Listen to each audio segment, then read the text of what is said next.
Welcome back to Inside the Philippines Journals, the channel where we sit down with the people who came to these islands chasing something. A second chance, a warmer life, a person to grow old beside. And we let them tell you, plainly and in their own words, exactly how it went. Some of these stories end in sunshine. This one does not. But every one of them is true, and every one of them is here, so you might walk in with your eyes a little wider than the man telling it did. Today you're going to meet Nigel. He's 65 years old, from Glasgow, though he'll tell you he did a stretch in Edinburgh too. And for 34 years he stood at the front of a secondary school classroom teaching history to teenagers who mostly didn't want it. He's a precise man. Dry. The sort who will make a joke at a funeral and then apologize for it. He'd tell you himself he spent his whole career marking other people's work and finding it wanting, and that he never once thought to turn that red pen on his own life until it was far too late. Something broke in Nigel a few years back. We'll let him explain what, because it's his to explain. What I'll say is this: a careful man, a clever man, a man who could spot a weak argument in an essay from across the room. That same man can walk straight into the oldest trap there is, if he's lonely enough and the timing is cruel enough. How it happened and how much it cost him, we'll get to.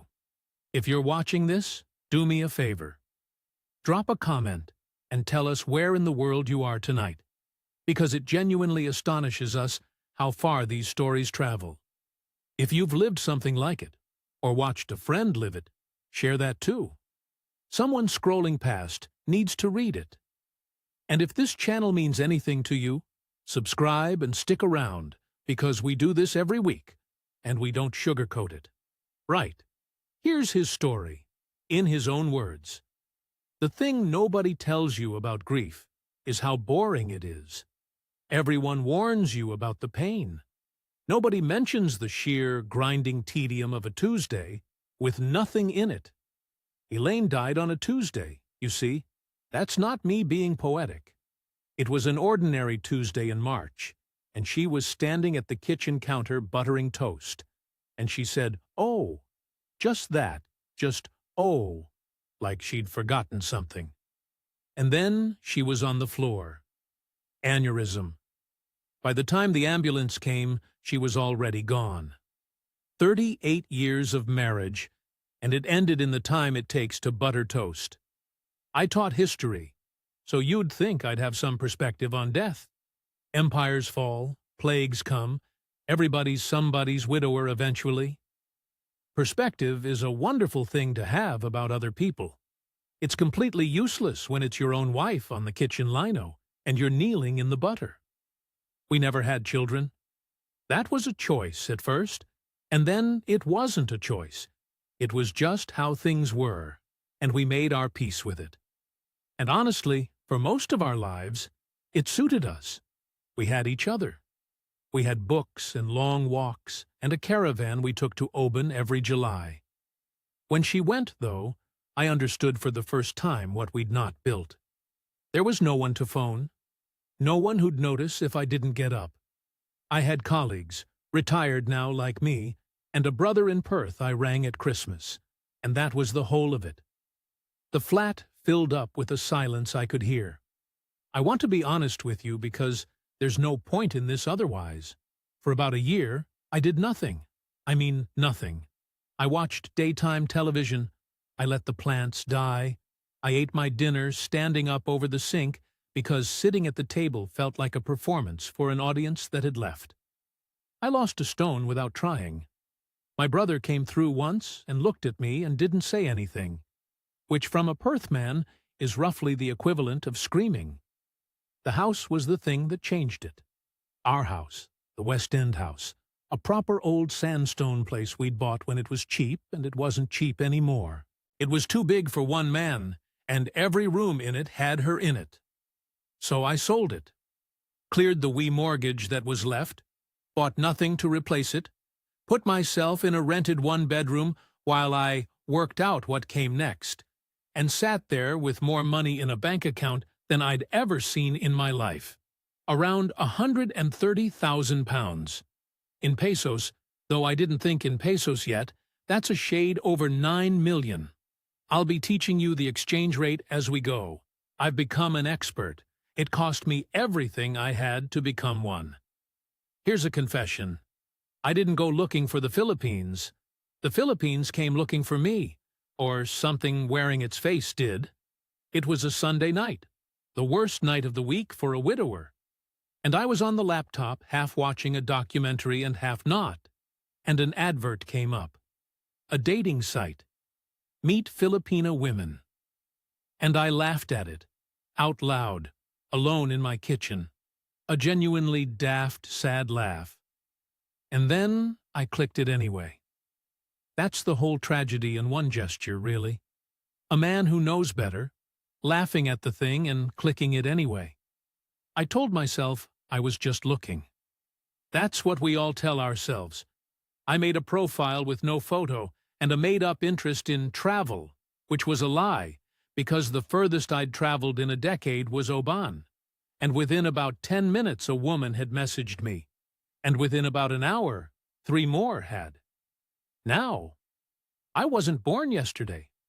I knew what a scam was. I'd stood in front of 30 teenagers a day for 34 years. You develop a nose for who's spinning you a line. And I told myself, sitting there, that I'd know. That whatever this was, I'd see it coming a mile off. Because I was a clever man, and clever men don't get caught. I want you to remember that I thought that. Because a clever man who's certain he can't be fooled is the easiest mark in the world. He's already done half the con's work for it. He'll argue himself past every warning sign, and he'll be proud of the argument. Her name was Maricel. That's where it started. She was 32, which I'm aware sounds like the punchline before I've told the joke. I know how it reads. A 62-year-old widower and a woman half his age, plus a bit. You're already rolling your eyes, and you're right to. I'd have rolled mine. But it didn't feel like that from the inside, and I need you to understand how it felt from the inside, because otherwise you'll just think I was a dirty old fool, and you'll miss the actual mechanism of the thing. She wasn't forward. That's the first thing that disarmed me. I'd braced myself for something crude, and instead I got a woman who asked me what I'd taught, and then asked me an actual follow-up question about it, and then remembered the answer 3 days later. Do you know how long it had been since anyone remembered anything I'd said? Elaine used to. Nobody had since. We messaged for a week before there was ever a video call. She was in Bacolod, on the island of Negros, a city I couldn't have found on a map and can now draw from memory. And when we finally did speak face to face, on Messenger, with her wee bandwidth stuttering and the fan going behind her in the heat, she covered her mouth when she laughed.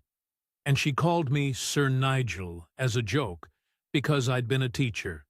And I sat in my cold Glasgow kitchen and I laughed properly for the first time in over a year.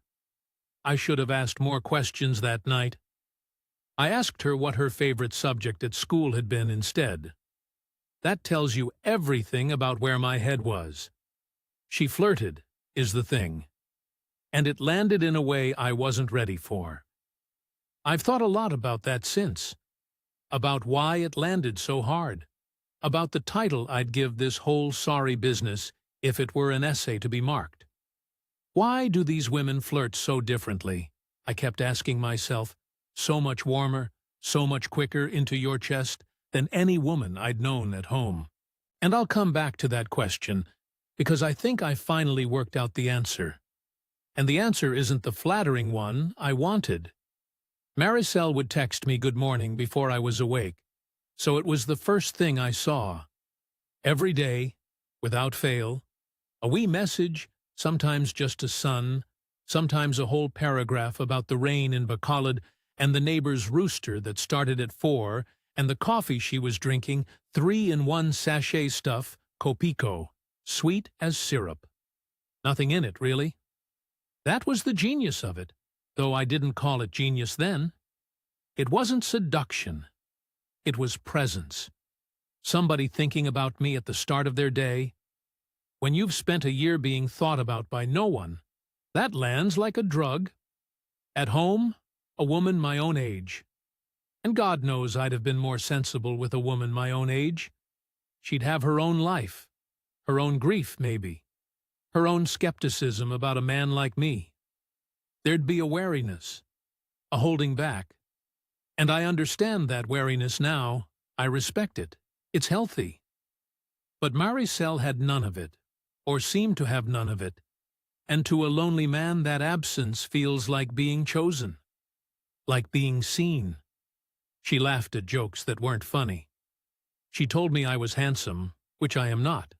I'm a 62-year-old man with a face like a wet Tuesday. And the daft thing is, I didn't believe her, and I loved it anyway. I loved being lied to that particular way. I want to be honest about that. Part of me knew, even then, and part of me held the door open and said, "Come in." The video calls got longer. An hour. 2. She'd prop the phone up while she cooked, and I'd watch her make food I couldn't name. She showed me chicken inasal being marinated, the bacalhau speciality, chicken done over coals with this orange oil, annatto she called it, and she promised she'd make it for me herself one day. And there'd be family moving in the background. A wee boy, her nephew. Her mother's voice off camera. It felt real, because it was real. That's what people don't understand about these things. Half of it is completely real. That's what makes the other half work. The first money was nothing. I want you to notice how nothing it was, because that's how it always is. Her phone load ran out mid-call one night. The prepaid credit, the way most folk there buy it in tiny amounts. And the screen just froze on her laughing face, and then died. And I felt this absurd panic, like I'd lost her, over a dropped call. So the next day, I asked how you send phone credit to someone in the Philippines. And it turned out you could do it from your own phone. And I sent her, I think, about 300 pesos. Roughly 4 pounds. 4 pounds. You could not construct a smaller sum.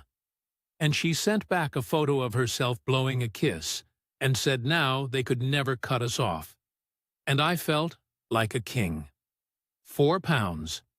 That's where 9 million started. With 4 pounds and a blown kiss and a man who'd forgotten what it was to be needed. After that, it was easy for the numbers to grow, because the first one had been so small. Load became a wee bit of grocery money when her hours got cut. She did online English tutoring, or said she did, teaching Korean kids their ABCs at odd hours, and the pay was miserable and unreliable. 2,000 pesos here, about 28 pounds, 3,000 there. I'd tell myself it was less than I'd spend on a round of golf I no longer played. And it was. That was true. Every single individual sum, right to the very end, was defensible on its own. It's only when you lay them end to end that you see the shape of the thing, and I wouldn't lay them end to end for 2 more years, because I didn't want to see the shape. By the 3rd month, I'd worked out I was going to have to go. You can't sustain a thing like that on a stuttering video call forever. She never asked me to come. I'll give her that, or give whoever built her that. She was almost reluctant. "It's far," she'd say. "It's hot. You won't like the CR." The toilet, she meant. She made it sound like a hardship posting, which of course made me want to prove her wrong, made it my idea. That's a thing I've noticed since, going back over it. Nothing was ever asked of me. It was always offered up as something I insisted on, so that later, when I tried to work out whose fault any of it was, the answer always came back. "Yours, Nigel.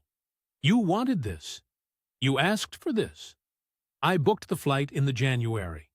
Glasgow to Bacolod, 3 planes, and the better part of a full day in the air.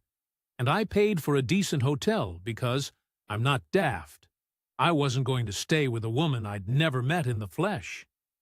That first trip, all in, flights and hotel and the money I burned through once I got there, ran me close to 180,000 pesos. About 2,500 pounds. I told my brother in Perth I was going on a cruise. He didn't believe me. He was right not to. I'll never forget stepping out of that wee airport at Sile into the heat. It hit me like opening an oven. And there she was behind the barrier, smaller than I'd imagined, in a yellow top, holding a hand-drawn sign that said, Sir Nigel, with a wee crown on it. And every single doubt I'd carried for 11 hours on those planes just evaporated in the heat off the tarmac. She was crying. I was crying. And I'm a man who didn't cry at his own retirement due. And a wee voice in the back of my head, the teacher's voice, the marking voice, said very quietly, "This is the most dangerous moment of your life." And I told it to shut up. And it did. God help me, it did. Bacolod was a shock to me, and I mean that in the way travel is supposed to shock you, and I'd forgotten it could. The heat, first, a wet heat that never lets up, that has you changing your shirt twice a day. The noise, tricycles everywhere, these wee motorbikes with sidecars bolted on, horns going constantly, and jeepneys packed to the doors, and karaoke coming out of somebody's house at all hours. Always somebody murdering a ballad, always. Roosters at 4 in the morning like the host had warned me, but worse. And the malls, great gleaming air-conditioned cathedrals, SM City, Bacolod, Robinson's, full of teenagers and families. And then, 2 streets away, a wee sari-sari store selling single cigarettes and shampoo in sachets, and a whole family living behind it. The gap between the 2 Philippines. Right there, close enough to touch. She took me to Manacan country, this row of open-air grills down by the water where they do the inasal, and we sat on plastic chairs and ate chicken with our hands off banana leaves, sticky rice, this orange oil dripping everywhere, and it was the best meal I'd had in 2 years, and it cost about 400 pesos for the both of us. Under 6 quid. I remember thinking, a man could live here. A man could be happy here. I remember thinking it like a decision, when it was really just the chicken and the heat, and her laughing across a plastic table. I met the family on the 3rd day. And I want to be careful here, because this is where a lesser man would tell you it was all an act, all staged, everybody in on it. I don't believe that.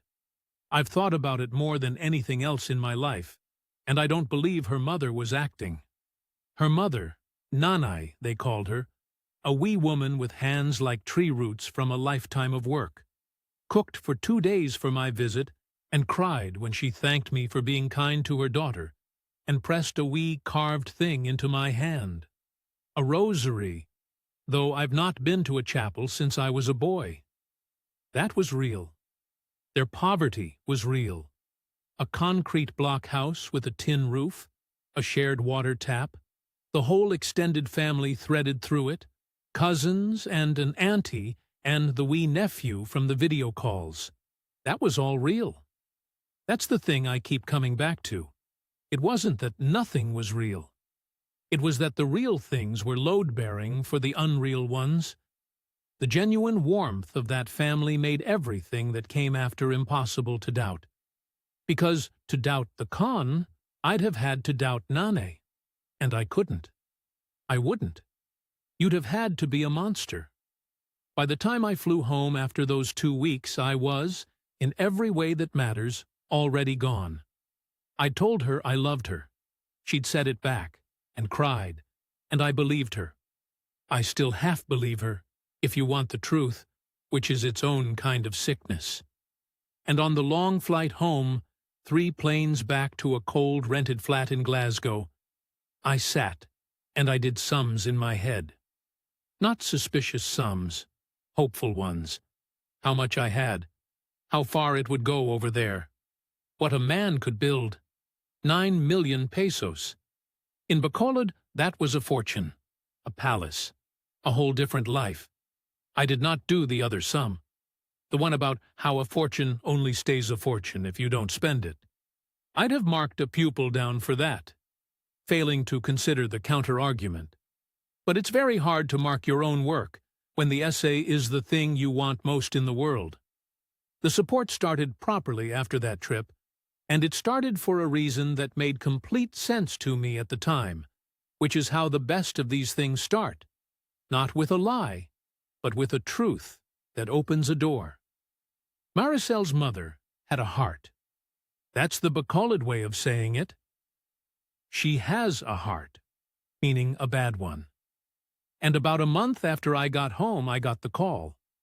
Nane had been taken to the hospital in the night, chest pains, and the public hospital wanted money up front before they'd do anything, which I've since learned is simply how it works there.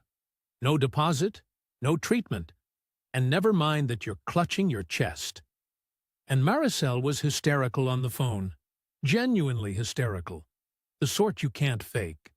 And the bill to get her mother seen and stabilized was 130,000 pesos, about 1,800 pounds. I sent it within the hour. Of course I did. I'd sat in that woman's house and eaten her food and taken her rosary. What was I going to do? Ask for an itemized invoice? 1,800 pounds to keep the mother of the woman I loved from dying on a trolley in a corridor. I'd have sent it if I'd had to sell the shirt off my back. And Nane lived. I want to be clear, she did live. And I got a video a week later of her sitting up in her bed at home saying, "Thank you, calling me her son.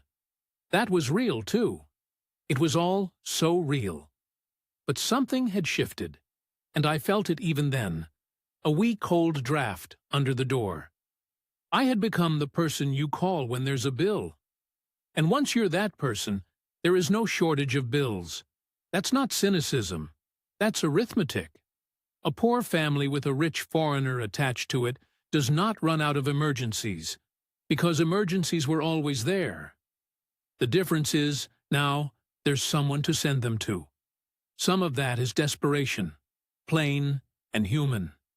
Some of it is something colder. And the awful thing, the thing that kept me paying, is that from where I sat I could never tell which was which. They looked identical. They were designed to look identical, or they simply were identical. And I've never worked out which is worse. Then, about 2 months later, she told me the thing that should have been the end of it, and instead was, God forgive me, the thing that made me trust her completely. We were on a call, late her time, and she went quiet. And then she cried, and then she told me she had to tell me something, and that I'd probably leave her after. And I braced myself for God knows what. And what she said was that she was married. Still married. That she'd married young, at 19, a man called Jomar. And that he'd left her when she was pregnant. She'd lost the baby. Another wee real tragedy laid in among it. And that he'd gone off to Manila and taken up with someone else. And she'd not seen him in 9 years. But that in the Philippines there's no divorce. None. It's one of 2 countries left on earth with no divorce, her and the Vatican, she said, with a bitter wee laugh. The only way out is an annulment. And an annulment is slow, and an annulment is dear, and she'd never in her life had the money for one. So she was 32 years old and legally chained to a man who'd walked out on her nearly a decade before. Now, sit with how that landed on me. She didn't have to tell me that. That's what I thought. She could have hidden it. I'd never have known. I was 10,000 miles away. What did I know about Filipino marriage records? She told me because she was honest. Because she loved me and wanted it clean between us. That's what I thought. I actually admired her for it. I sat in my Glasgow flat and felt my chest swell with respect for this brave, honest woman confessing her shame to me. I told her it didn't change a thing. I told her we'd sort it. I told her, and I can hear myself saying it, the daft romantic fool. I told her that I would set her free. Do you see how it was done? Because I've had 2 years to see it, and it's a thing of terrible beauty when you finally see it whole. She didn't ask me for a penny that night. She confessed a problem. She gave me the gift of her honesty. And in doing so, she handed me, all wrapped up, the single most expensive project of my life, and let me believe it was my idea to pay for it. An annulment in the Philippines, which runs, I would learn, anywhere from 300,000 pesos to 800,000 and beyond, 4,000 to 11,000 pounds and up, and takes 2 to 5 years, and requires lawyers and a court, and a psychologist and a judge, and can be dragged out, delayed, appealed, and restarted more or less indefinitely by anyone with a reason to drag it out. I did not know any of that yet. What I knew was that the woman I loved was trapped, and that I, for the first time in my grieving, useless life, had the money to untrap her. Do you understand what that did to a man like me? It gave me a purpose. It made me a rescuer instead of a widower. I'd have paid just for that feeling. In a sense, that's exactly what I did. The first lawyer was a woman in Bacolod, Attorney Reyes, and I'll say this. There was a lawyer. It wasn't invented out of nothing. I spoke to her myself once on a call. The retainer to begin the annulment was 350,000 pesos, just under 5,000 pounds. I sent it in the February, wired it through, and I felt, this is the mad part, one felt happy sending it, relieved, like I'd finally done something. Maricel sent me a photo of the signed engagement letter and a selfie of her outside the lawyer's office giving a thumbs up, squinting in the sun, and I printed it out. I actually printed it out and put it on my fridge. The beginning of our freedom, I thought. I'd started a clock that I believed would run for a couple of years and then chime, and she'd be free, and I'd go and I'd marry her under a tin roof in Bacolod and eat inazal for the rest of my days. The clock never chimed. That was the whole design of it. But I'm getting ahead of myself, and that's a habit I'm trying to break, coming back over all this. Let me stay where I was, in that February, on the phone to Perth telling my brother I'd met someone, and hearing the long silence down the line, and mistaking his worry for jealousy. The annulment, it turned out, was not a payment. It was a tap. And the tap did not have an off.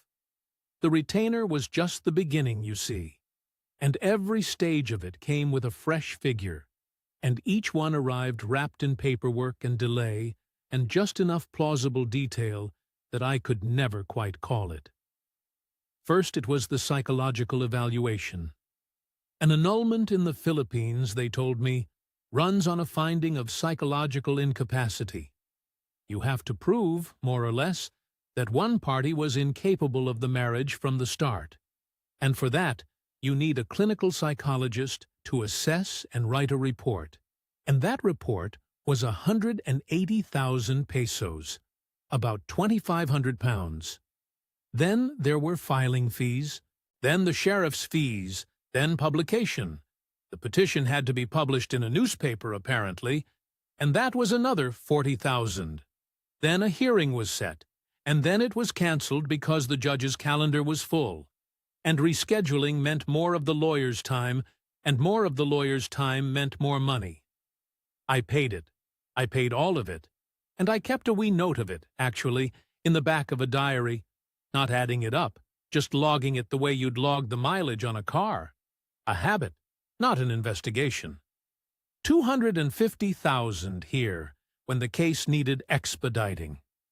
Another 200 when Attorney Reyes said the psychologist wanted a second session. Each time, Maricel apologized.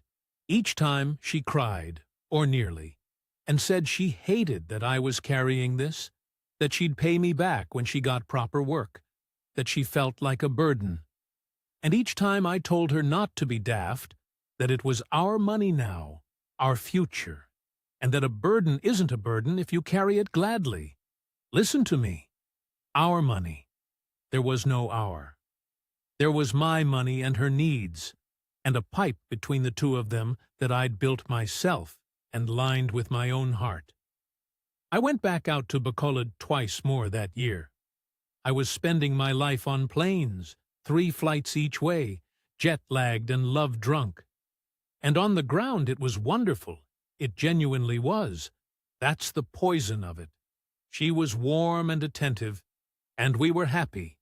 We'd go to the mall, and she'd hold my arm, and the young ones would look, and I didn't care. And we'd eat inasal at Manokan Country, and take the wee nephew for ice cream, and I felt 20 years younger and about 1,000 pounds lighter every trip, which I told myself was just the cost of a life abroad. And the family. The family. Once you're the man who paid for Nane's heart, you're the man for everything. The roof went in a typhoon. That's real. The typhoons are real. They come through Negros and take the tin roofs like a hand sweeping a table. And re-roofing the family house was 160,000 pesos, about 2,250 pounds. And what was I going to do? Let Nane sit in the rain? A cousin came off his motorbike, one of the hobble-hobble boys who taxi people about on the back of a bike, and his leg was smashed, and the hospital wanted 90,000 before they'd pin it. About 1,260 pounds. The nephew's schooling, the tuition and the uniform, and the wee daily allowance they call bayon. That became mine too, and I paid it gladly because I'm a teacher. A bairn's education is the one thing I will never regret spending on, and they knew that, or they didn't. And there it is again, that I can never tell. I did the sums recently. That 1 year, on the family alone, hospital, roof, the cousin's leg, the tuition, an uncle's funeral I paid 70,000 towards for a man I'd never met, I sent about 670,000 pesos. Call it 9,500 pounds, on top of the annulment, on top of the trips. And I want to say clearly that I do not, even now, believe every one of those was a lie. Nanai's heart was real. The typhoon was real. The cousin's leg was real. Poverty is not a con. Poverty is a fact. And the desperation it breeds is a fact. And a family reaching for the one lifeline it has is the most human thing in the world. That's the part the bitter men online never understand.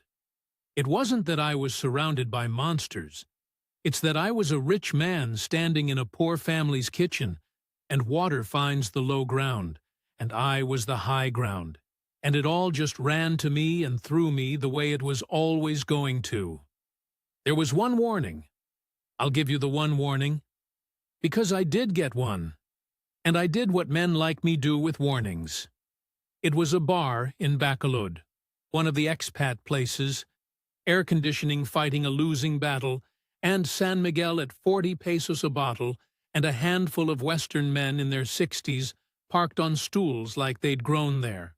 A fellow called Dave, from Hull, been out there 15 years, and he got talking to me, and he asked me the questions. How did we meet? How long? Was I paying for an annulment? And when I said yes to the annulment, he put his beer down and looked at me with a sort of tired kindness and said, "Mate, how long has it been running?"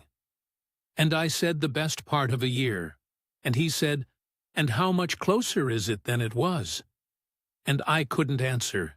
Because the honest answer was that I didn't know, that every time I asked Maricel it was progressing, always one more requirement, one more hearing, and never, not once, any nearer to done.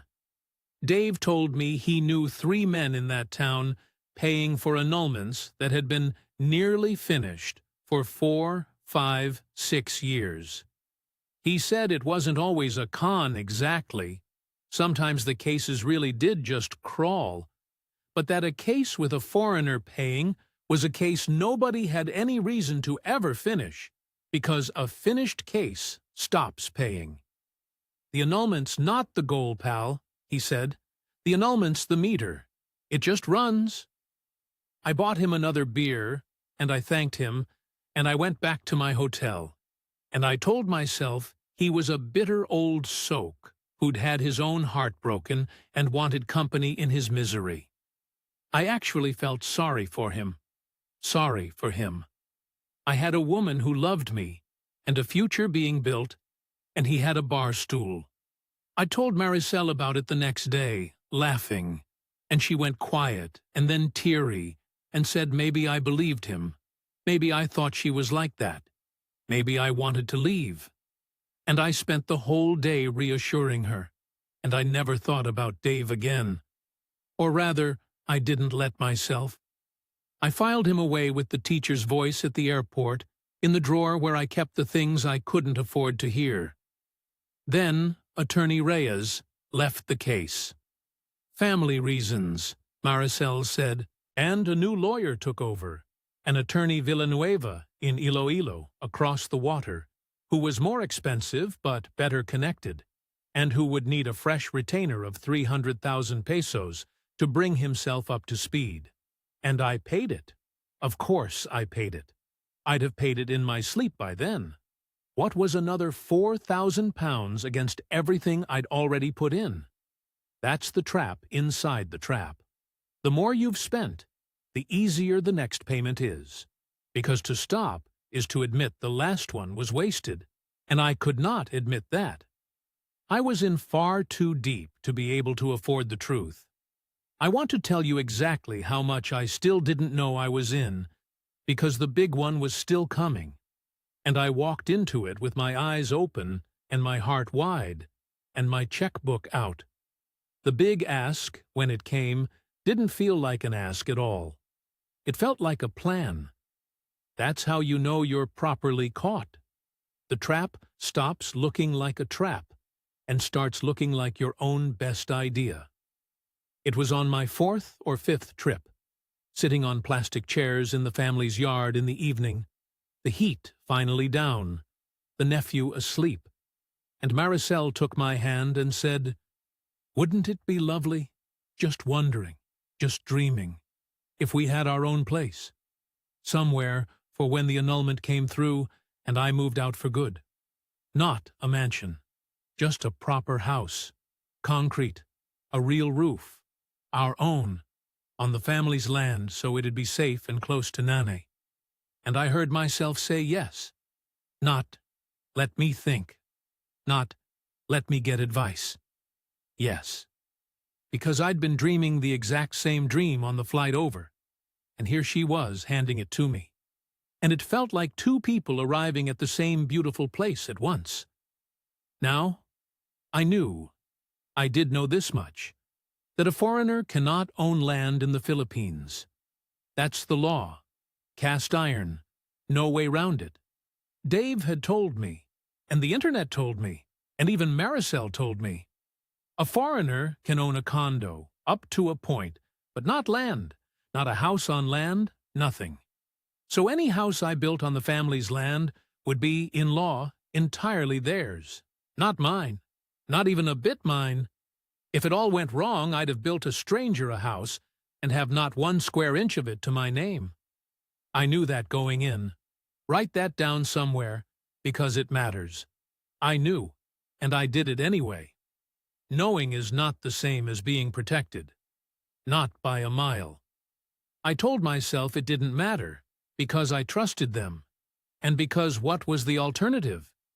not build a home with the woman I was going to marry, over a legal technicality, like some suspicious miser. So I sent the money to build the house. It came in stages, the way a build does, and each stage was a fresh figure and a fresh set of photographs. The foundations, then the block walls going up, then the roof trusses, real photographs of a real house genuinely being built, which made every payment feel like an investment rather than a hole in the ground. The build came to 2,600,000 pesos by the end, 36,000 pounds and change. My house that was not my house, on land that could never be my land, 10,000 miles from home. And I wasn't finished, because Maricel had a second dream, a modern one. She loved Cebu, the big city. She wanted us to have a wee condo there too, somewhere smart, somewhere with a lift and a pool, for holidays and for when we were old and needed the hospitals. And a condo, unlike the house, a foreigner actually can own. So that felt safe. That felt like the sensible one, the one I could point to and say, see, I'm not a total fool. I'm buying the thing I'm allowed to buy. The reservation and down payment on a pre-selling unit in Cebu came to 1,400,000 pesos, nearly 20,000 pounds, paid to a developer, or to an account I was told was a developer. And then, the last of it, the one I'm most ashamed of because by then even I could feel the wrongness of it, and I paid anyway. Attorney Villanueva said the annulment had reached a delicate stage, that the judge was, how did he put it, sympathetic but overloaded, and that to have the case prioritized and finalized before the year was out would require, and here he was careful, here everyone was always careful, a further settlement, 900,000 pesos, 12,500 pounds. Not a bribe, nobody ever said bribe, it was for expediting, and additional filings, and the psychologist's supplementary report. And I sat in my Glasgow flat looking at that number, and for the first time I felt something like fear rather than love, a cold, clear draft. And I heard Dave's voice. The annulment's the meter. It just runs. And I very nearly said no. And then Maricel came on the video call and she was crying, really crying, and she said she couldn't ask me for any more. She wouldn't. She'd rather stay chained to Jomar forever than take another peso from me, that she felt like she'd ruined my life, that maybe I should just go home to Scotland and forget her and find a woman my own age who didn't cost me anything. And every word of that was perfectly designed, though I'd swear on Elaine's grave the tears were real, to make me the one who insisted, to make me beg her to take it. And I did. I did beg her. I sent the 900,000, and I felt like I'd rescued the whole thing, snatched our future back from the edge. And she said I was her hero and her savior and her Sir Nigel. And I fell asleep that night more at peace than I'd been in months. That was the moment I had nothing left. Not quite nothing. A few 100,000 pesos, a few thousand pounds, the dregs. But the 9 million was gone.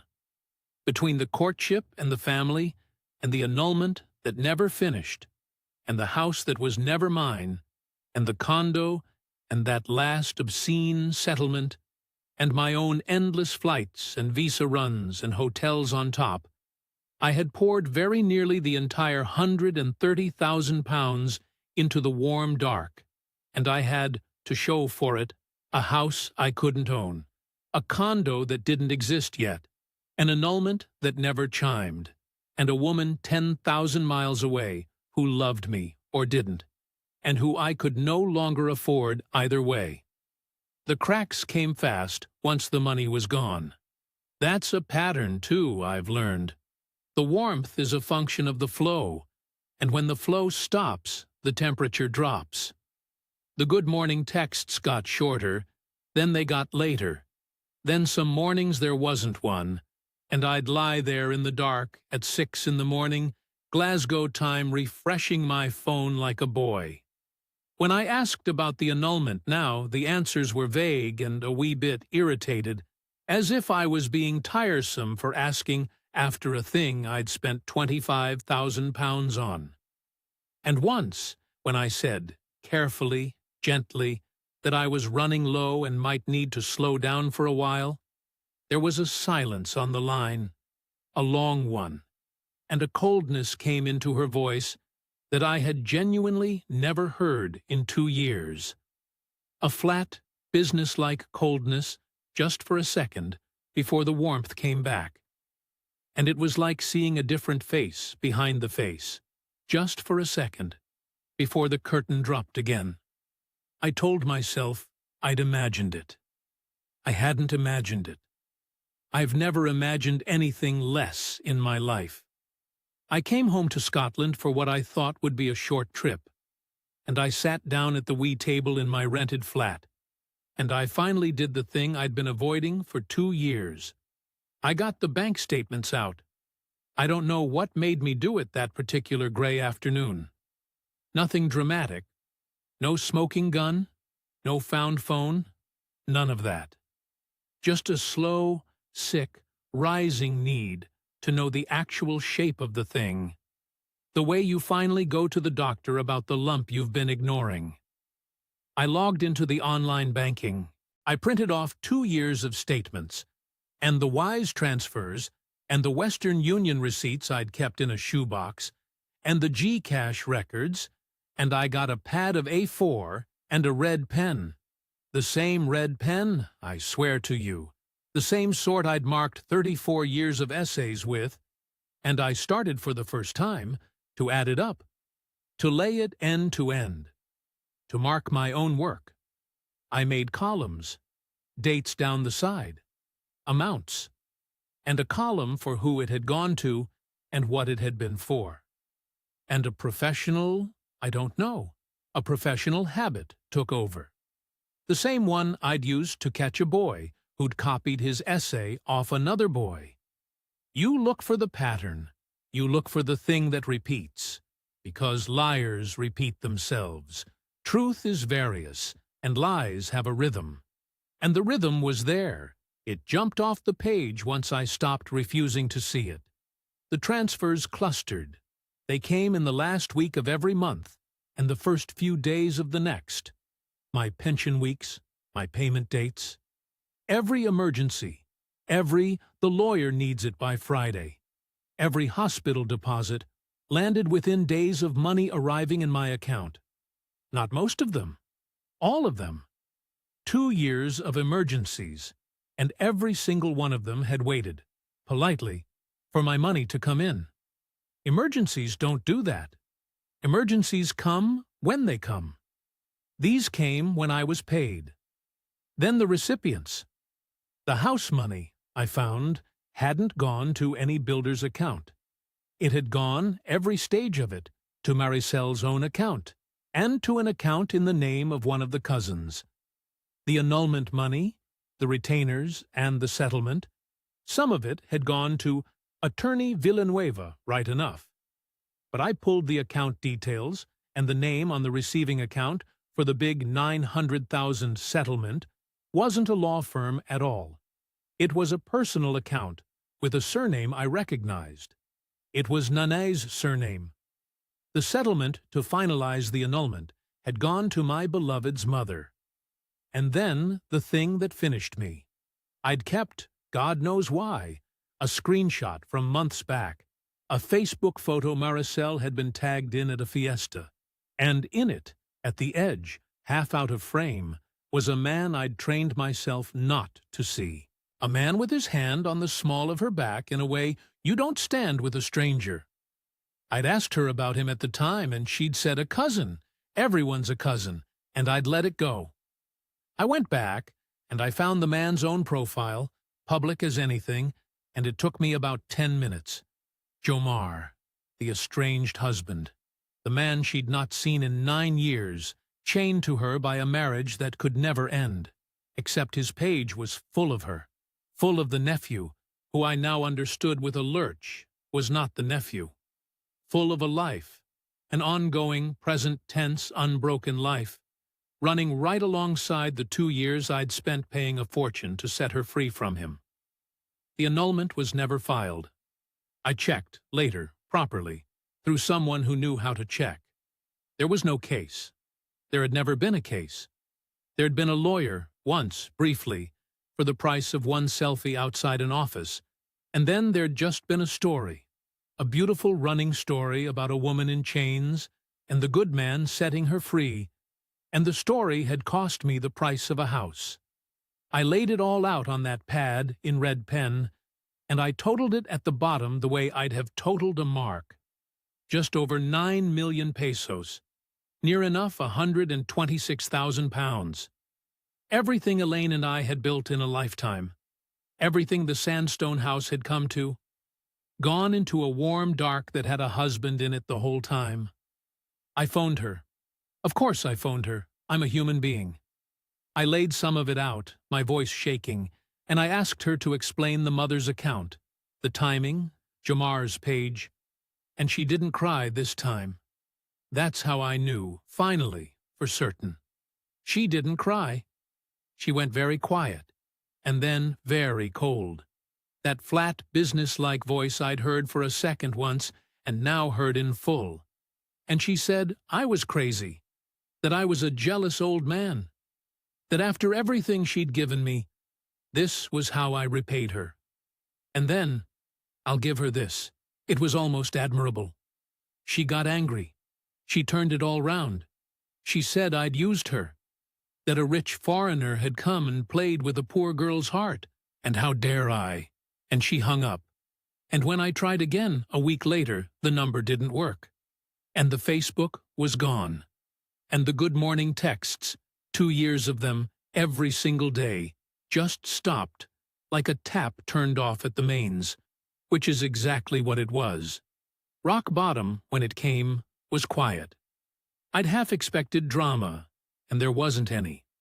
There was just a 64-year-old man in a rented one-bedroom flat in Glasgow in the winter, with the heating I now had to think twice about putting on, sitting at a wee table with a pad covered in red pen, understanding all at once that he had buried his wife, and then, in his grief, dug the hole even deeper and climbed in after her. I did not tell my brother in Perth for nearly 2 months. When I did, over the phone, he was quiet for a long time, and then all he said was, I wondered. He'd wondered. Everyone had wondered. The whole world had been able to see it. A whole world of Daves in a whole world of bars. And the only man who couldn't see it was the clever one, the history teacher, the man who was certain he couldn't be fooled. I've thought about that a great deal. Vanity, in the end. That's what did it. Not the loneliness, though the loneliness opened the door. It was the vanity of a man who couldn't bear to think he was ordinary enough to be conned, and so he armored himself in his own cleverness and walked straight in. The money is gone. Let me be plain about the money, because the men who watch this want to know the real number, and they're right to. I had 130,000 pounds, near enough 9 million pesos, from the sale of the house Elaine and I lived in for 30 years. I have now a few thousand left, and a teacher's pension and the state pension, about 1,900 pounds a month between them, which is enough, genuinely enough, to live a small, careful life. I won't be on the street. I'm luckier than plenty. But there's no house anymore, no cushion, no legacy, nothing to leave, and at 65 there's no getting it back. I spent the last third of my life savings in about 2.5 years on a marriage that could never legally have happened to a woman who was never legally free, and I have not one brick, one document, one photograph that's worth the paper to show for it. Now here's the part one wrestled with, and it's the part one most want you younger and less broken men to hear, because it would be very easy for me to stand here and be bitter, and bitterness is a kind of lie of its own. I will not tell you they were all monsters.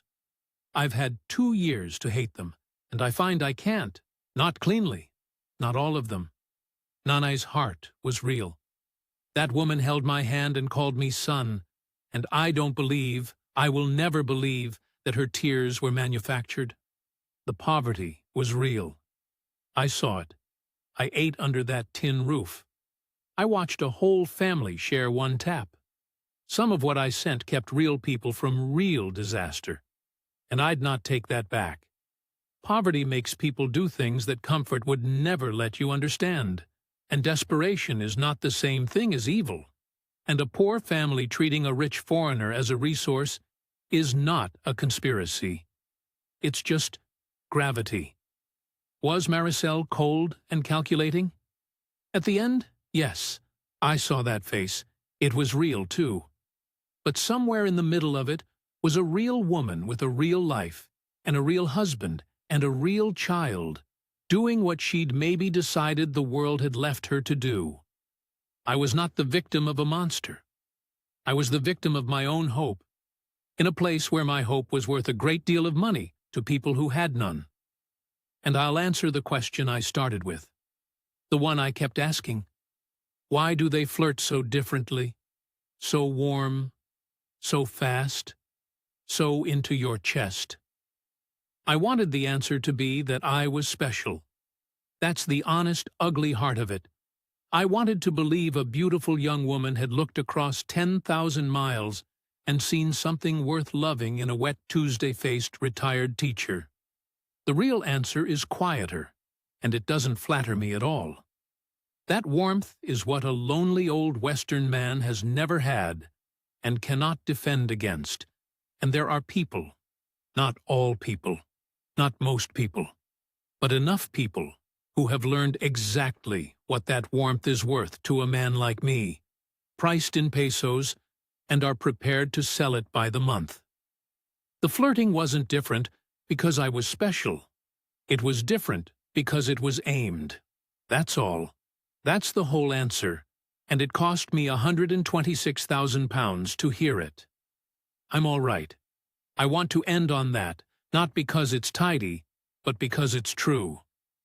I walk now, properly, the way Elaine and I used to. I've a wee allotment. I've started marking again, in a way, volunteering, helping some weens with their hires, history, and it turns out I'm still not bad at it. Some days, the grief for Elaine and the shame about Maricel arrive together, and I can't tell them apart. And I let them both sit down, and I make them a cup of tea, and I get on with the day. I don't hate anyone. I'm too tired to hate anyone. I mostly just wish I'd asked more questions, and I mostly just miss my wife. That's Nigel's story, and I want to thank him for the plain and unsparing way he told it, because it can't have been easy to sit and total your own heartbreak in red pen and then read the number out loud to strangers. There's a temptation, with a story like this, to reach for a villain and point. Resist it. You heard Nigel do the harder thing. He held the whole of it at once. That a family can be genuinely poor and genuinely loving, and still let a lonely man's money run to them like water to low ground. That real tears and a real child and a real bad heart can sit in the same story as a real deception, and that the presence of the true things is precisely what makes the false ones so hard to see. That desperation born of poverty is not the same as malice, even when it does the same damage. And, above all, that Nigel walked in with his eyes open, knew the law he was breaking with his own hope, and spent the money anyway. And that he's man enough to own that, and not to blame an entire people for the choices of a few and the failures of one grieving man. If you're out there right now, lonely, with more in the bank than you've ever had, and a warm voice on your phone every morning, take one thing from Nigel. Ask the questions you're most afraid to ask. Ask them early. The people who love you will not vanish when you do.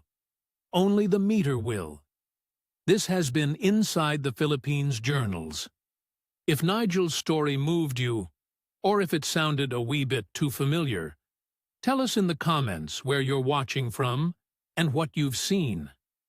Your words might be the thing that stops the next person clicking the advert they laughed at. Look after yourselves out there and look after each other. We'll see you next time.